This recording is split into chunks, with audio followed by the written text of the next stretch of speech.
नाही, माझं माणिकरावांशी बोलणं होऊ शकलं नाही. मला असं वाटतं की काल पत्रकार परिषदेच्या माध्यमातून त्यांनी काय व्यक्त केलं, पण त्याच्यामध्येही त्यांचे एक दोन जे काही विधानं आली त्या संदर्भातही मी मगाशी आपल्याजवळ बोललेलं आहे. सर, ज्या पद्धतीने व्हिडिओ शूट करण्यात आलेला आहे त्यावरती प्रश्नचिन्ह उपस्थित होतात. सभागृहात खरं तर अध्यक्षांच्या अखत्यारीत येतं, त्यावेळेस सभागृहाच्या गॅलरीमधून हा व्हिडिओ शूट करण्यात आला अशी माहिती मिळते. तर एकंदर यावरती तुमचं काय म्हणणं आहे? एक असं आहे की विधानभवनच्या अखत्यारीमधला हा संबंध विषय त्या ठिकाणी आहे. विधानसभेत विधान परिषद आणि विधानसभेचा आवार हे पूर्णपणाने विधानसभा अध्यक्ष, विधान परिषद सभापती यांच्या नियंत्रणाखाली, कार्यकक्षाखाली त्या ठिकाणी येत असतं. त्याच्यामुळे हे जे काही शूटिंगचा जे काही झालेलं असेल या संदर्भामध्ये सुद्धा ही बाब उचित नव्हतीच. म्हणजे जे काही कृषी मंत्र्यांच्या बाबतीमध्ये घडलं ते, पण तरीसुद्धा या सगळ्या व्यवस्थेच्या बाबतीमध्ये जे काही प्रश्नचिन्ह निर्माण होतं आहे किंवा अधिवेशन संपायच्या 2 दिवस अगोदर विधानमंडळाच्या बाहेरही नाही, विधानमंडळामध्ये जो काही प्रकार घडला हे सर्व निंदनीय आहे. मला असं वाटतं की विधानसभा अध्यक्ष, विधान परिषद सभापती यांनी या विषयाची सखोल चौकशी त्यांनी कदाचित सुरू केली असेल, करणं अत्यंत आवश्यक आहे.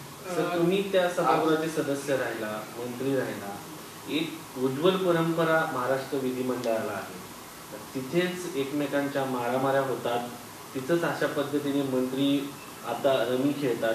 देशाच्या स्तरावरती महाराष्ट्र हा एक उज्ज्वल परंपरा असलेला, संसदीय परंपरा असलेला राज्य म्हणून ओळखलं जातं. आता या सगळ्या संदर्भामध्ये एक सर्वपक्षीय किंवा सर्वच पक्षांनी याचा विचार करायला पाहिजे का? महाराष्ट्राची निर्मिती झाल्यापासून किंवा पूर्वीचं मुंबई राज्य असताना सुद्धा महाराष्ट्राच्या सुसंस्कृत लोकशाहीची थोर परंपरा स्वर्गीय यशवंतराव चव्हाण साहेबांनी सुरू केली.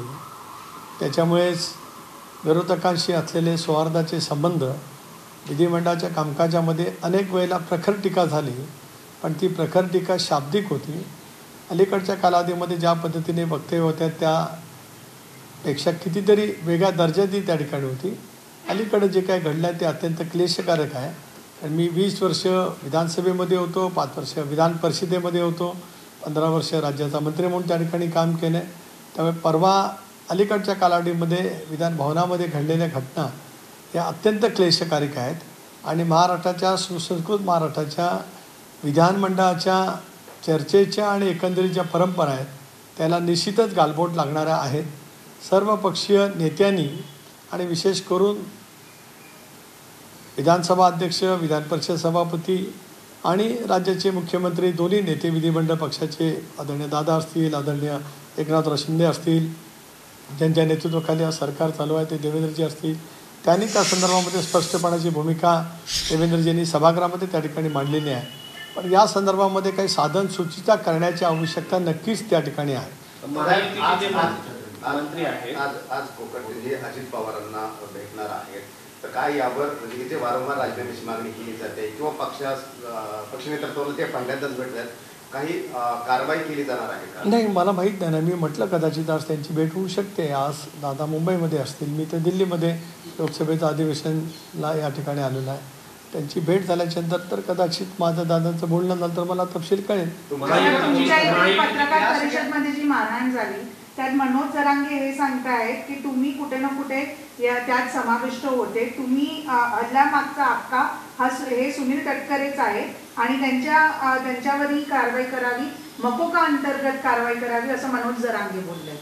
मनोज जरांगे पाटील साहेबांच्याबद्दल किंवा त्यांनी उभ्या केलेल्या आंदोलनाबद्दल राष्ट्रवादी काँग्रेस पक्षाचा अध्यक्ष म्हणून आणि व्यक्तिगत सुनील तटकरे म्हणून मी वेळोवेळी माझी भूमिका स्पष्ट केलेली आहे.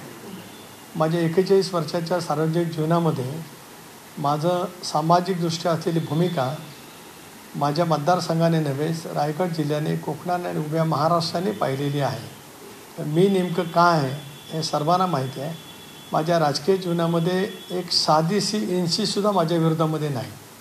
अनेक वेळेला राजकीय संघर्ष पराकोटीचा आला, पण कधीही या साऱ्या गोष्टी मी माझ्या मनामध्ये थाराच त्याला त्या ठिकाणी दिले नाही. आणि त्याच्यामुळे जरांगे पाटील साहेबांच्याकडे जी यंत्रणा असेल ती त्यांनी लावावी, सरकारकडे त्यांनी तक्रार करावी, सरकारने सगळ्या तपास यंत्रणेच्या मार्फत त्या ठिकाणी तपास करावा. माझी त्याच्यात हरकत असं काही कारण नाही, कारण आपल्याकडे सुद्धा व्हिडिओ आहेत, आपण ते पाहू शकता. माझी पत्रकार परिषद किती वेळ झाली, माझ्या पत्रकार परिषदेच्या नंतर ते छावा संघटनेचे जे आले होते त्यांनी निवेदन देत असताना काय शब्दात काय भाषेमध्ये ते बोलत होते, आणि त्याच्यानंतर पत्ते टाकल्याच्यानंतरसुद्धा किती संयमाने मी ते स्वीकारले.